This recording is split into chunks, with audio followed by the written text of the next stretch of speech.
पाकिस्तान में कहा जाता है कि माशी इस्लाहत तभी मुमकिन है जब मुल्क में एक ताकतवर सियासी हुकूमत होगी। वो हुकूमत जिसे वाज़े अक्सरियत हासिल हो और बेसाखियों का सहारा ना हो।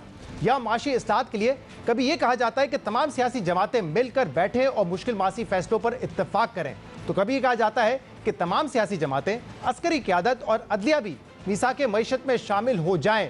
तो कभी हर कुछ अरसे बाद टेक्नोक्रेट हुकूमत की ख्वाहिश जागती है, जबकि हकीकत यह है कि माशी इस्लाहत के लिए सबकी रजामंदी या मीसाक मईशत का इंतजार करने के बजाय पॉलिटिकल विल के साथ अपनी माशी फलसफे पर मुकम्मल अमल दरामद से ही तब्दीली लाई जा सकती है। हमने अपने पिछले प्रोग्राम्स में तफसील से जिक्र किया है कि आज से 32 साल पहले भारत में एक कमजोर सियासी हुकूमत ने वो कुछ करके दिखाया जो इससे पहले ताकतवर हुकूमतें भी नहीं कर सकी। आज से 32 साल पहले भारत को पाकिस्तान से कई गुना ज्यादा और गंभीर माशी चैलेंजेस का सामना था, मगर भारत में इन माशी मुश्किलात से छुटकारा हासिल करने और माशी इस्लाहत के लिए ना चार्टर ऑफ इकॉनमी की जरूरत पड़ी, ना ही वहाँ तवील अरसे के लिए कोई टेक्नोक्रेट हुकूमत लाने की ख्वाहिश पैदा हुई, बल्कि एक कमजोर इत्तेहादी हुकूमत ने सिर्फ पॉलिटिकल विल दिखाकर भारत को दिवालिया होने से बचाकर दुनिया की 5वीं बड़ी मईशत बनाने की बुनियाद डाली। आपको फिर बताते हैं कि भारत को 1991 में किस किस्म की मुश्किलात का सामना था और भारत ने कैसे इन चैलेंजेस से निपटने का फैसला किया। अहम बात यह है कि सोवियत यूनियन के खात्मे से पहले भारत भी सोशलिज्म के रोमांस में मुब्तला था। कारोबारी मामलात पर सरकारी कंट्रोल इस कदर ज्यादा था कि भारत को लाइसेंस परमिट राज कहा जाता था। बैनुल-अक़वामी सरमायाकारों के लिए भारत की मईशत के दरवाजे बंद थे। माशी लिबरलाइजेशन और प्राइवेटाइजेशन को मुल्क की सलामती के लिए खतरा समझा जाता था। मुल्क में कौन सी फैक्ट्री कब लगेगी, किस फैक्ट्री की कितनी पैदावार होनी है और किसे फैक्ट्री लगाने की इजाजत होगी, ये सारे फैसले सरकार करती थी और भारत को ये कंट्रोल्ड इकोनॉमिक पॉलिसी और आखिर में इराक को जंग के नतीजे में तेल की बढ़ती कीमतें दिवालिये के नहज पर ले आई थी। कोई मुल्क भारत को कर्ज देने के लिए तैयार नहीं था। अक्टूबर 1990 में मूडीज और S&P ने भारत की रेटिंग को, शॉर्ट टर्म और लॉन्ग टर्म दोनों रेटिंग को डाउनग्रेड कर दिया था। मुल्क में सिर्फ एक हफ्ते का तेल खरीदने की सख्त बाकी रही और सिर्फ $1 अरब के ज़र मुबादला के ज़खायर ने भारतीय हुकूमत को खुफिया तौर पर रियासती सोना बेचने पर भी मजबूर कर दिया था। ऐसे में उस वक्त के भारतीय वजीर आजम नरसिम्हा राव और वजीर खजाना मनमोहन सिंह ने 1991 के वस्त में वो स्टैंड लिया और ऐसी माशी इस्लाहत का आगाज किया जो उस वक्त भारतीय सियासत में नामुमकिन समझे जाते थे। भारतीय वजीर आजम नरसिम्हा राव ने 4 जुलाई 1991 को अपनी तकरीर में भारत को अपनी चादर के मुताबिक पैर फैलाने का नारा लगाया और ये वाजे किया कि भारत इमदाद नहीं तिजारत चाहता है, क्योंकि मुफ्त की इमदाद बेसाखी बन जाती है। हमारा लक्ष्य है भारत को आत्मनिर्भर बनाना। ये आत्मनिर्भरता कोई कोरा नारा नहीं है। इसका अर्थ यही है कि निर्यात से आय कमाइए और उसी कमाई से आयात की ज़रूरत पूरी करिए। ये इसका सारांश है। हम दान नहीं चाहते किसी से, हम व्यापार चाहते हैं, क्योंकि मुफ्त आर्थिक सहायता जब मिलती है तो वो एक बैसाखी की तरह बन जाती है और पराधीनता उसी से बढ़ जाती है। व्यापार जब हम करते हैं तो हम आत्मनिर्भर बनते हैं और भारत, आप जानते हैं कि हज़ारों साल से व्यापार करता रहा है। और फिर नरसिम्हा राव ने जो कहा वो करके दिखाया। उस वक्त की भारतीय हुकूमत ने दोस्त ममालिक से कर्ज की अपील करने के बजाय माशी इस्लाहत का फैसला किया। नरसिम्हा राव की हुकूमत ने इक़्तिदार संभालते ही भारतीय रुपए की कदर 20 से 25% कम करने का मुश्किल और गैर मकबूल तरीन फैसला किया। मनमोहन सिंह के वजीर खजाना बनने से पहले तमाम इम्पोर्ट्स पर सख्त हुकूमती कंट्रोल था, मगर नई हुकूमत ने फौरी तौर पर इंपोर्ट पर तकरीबन 355% तक का टैरिफ खत्म किया और सिर्फ 71 अशिया पर कंट्रोल को छोड़कर बाकी तमाम अशिया की इंपोर्ट्स की इजाज़त दी।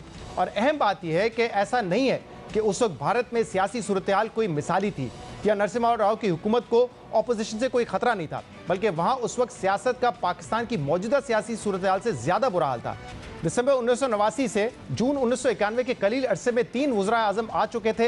एक साबिक वजीर आज़म राजीव गांधी को इलेक्शन मुहिम में दिन दहाड़े कत्ल किया गया था और कांग्रेस की नई आने वाली अक़लियती हुकूमत को भी इत्तेहादियों का सहारा था, जबकि ऑपोजिशन ऐवान में तहरीक अदम एतमाद लाने का दबाव डाल रही थी। लेकिन उसके बावजूद वजीर आज़म नरसिम्हा राव की हुकूमत ने सियासी सरमाया बचाने के बजाय वो फैसले किए जिसकी मुखालफत खुद कांग्रेस के सीनियर रहनुमा कर रहे थे।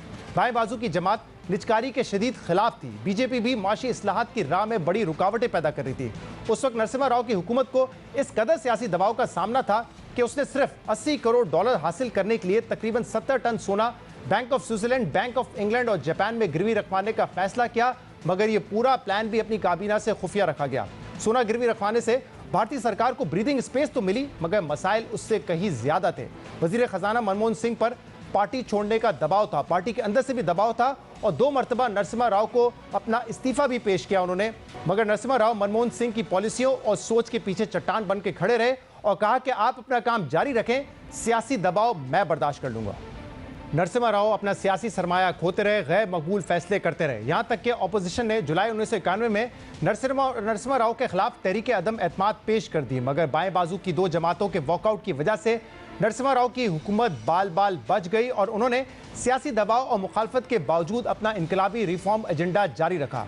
आज हम पाकिस्तान में अहम माशी रिफॉर्म्स करने से कतराते हैं। कुछ इदारों की निजकारी करने पर भी कई बार सोचते हैं कि इसका क्या सियासी रिएक्शन आएगा और कितना सियासी नुकसान होगा, लेकिन भारत ने 1991 में कमजोर इत्तेहादी हुकूमत के बावजूद अपनी माशी पॉलिसी में 180 डिग्री का टर्न लिया, मुल्क को सोशलिस्ट इकॉनमी से लिबरल इकॉनमी बनाने का इनकलाबी फैसला किया और फिर मनमोहन सिंह ने 24 जुलाई 1991 को ऐसा बजट पेश किया जिसे आज नए भारत की बुनियाद करार दिया जाता है। मनमोहन सिंह ने 24 जुलाई 1991 को जो बजट तकरीर की उसे आज भी सुनहरे लफ्जों में याद रखा जाता है। मनमोहन सिंह ने अपनी तकरीर में कहा कि हम अब जिस माशी मुश्किलात के सफर पर निकल चुके हैं, मैं इसमें आगे आने वाली मुश्किलात को कम करके नहीं बताना चाहता, बस ये कहना चाहता हूं कि दुनिया की कोई भी ताकत इस आइडिया को नहीं रोक सकती जिसका वक्त आ चुका है, और मैं ये बताना चाहता हूं कि भारत का एक बड़ी माशी ताकत बनने का वक्त आ चुका है। हम पूरी दुनिया को वाज़े और बुलंद आवाज में बताना चाहते हैं कि भारत अब जाग उठा है, हम कामयाब होंगे, इन हालात से जान छुड़ाएंगे।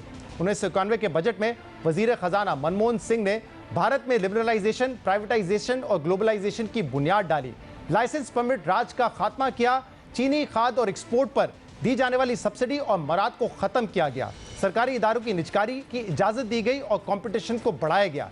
जो इदारे मार्केट प्राइस कंट्रोल करते थे उनकी जगह रेगुलेटर्स ने ले ली और गैर मुल्की सरमायाकारों को भारतीय इदारों में 51% तक की मिल्कियत हासिल करने की इजाजत दी गई। इस बजट के बाद भारतीय मईशत के दरवाजे दुनिया के लिए खुले, बाहर से पैसा आया और पैसों से पैसा बनना शुरू हुआ, स्टॉक एक्सचेंज में भी कारोबार बढ़ता गया और सारे खदशात के बरक्स उन रिफॉर्म्स के नतीजे में भारत गैर मुल्की कंपनियों का गुलाम बनने के बजाय भारत की अपनी कई कंपनियां मल्टीनेशनल कंपनियां बन गई और आज भारत दुनिया की 5वीं बड़ी मईशत है, जबकि 1990 में पाकिस्तान से पीछे रहने वाला भारत आज जीडीपी पर कैपिटा की रेस में भी पाकिस्तान से आगे निकल चुका है। 1990 से 2021 के दरमियान एक आम भारतीय की आमदन में 4 गुना इजाफा हो चुका है, जबकि इसी दौरान एक आम पाकिस्तानी की आमदन में 2 गुना इजाफा भी नहीं हुआ है। अहम बात यह कि 1991 में भारत ने IMF से आखिरी बार मुआहदा किया और इसके बाद दोबारा कभी IMF से कर्ज नहीं लिया, मगर हम आज भी IMF के पीछे भाग रहे हैं। हमें इस्लाहात के बजाय बार बार बेल आउट होने की लत लग चुकी है। भारत ने तो 3 दहाई पहले अपनी इस बीमारी का मुस्तकिल इलाज ढूंढ लिया था, मगर हम आज भी मुनसिफाना टैक्स रिफॉर्म्स करने में ही नाकाम रहे। हम आज तक सियासी नुकसान होने के खातिर ज़राअत, रिटेल और रियल एस्टेट सेक्टर पर टैक्स लगाने की हिम्मत नहीं कर सके हैं और ना ये फैसला कर सके हैं कि हुकूमत जनरल सब्सिडीज नहीं दे सकती, यानी कि महंगी गैस या बिजली खरीद कर सस्ती नहीं बेच सकती।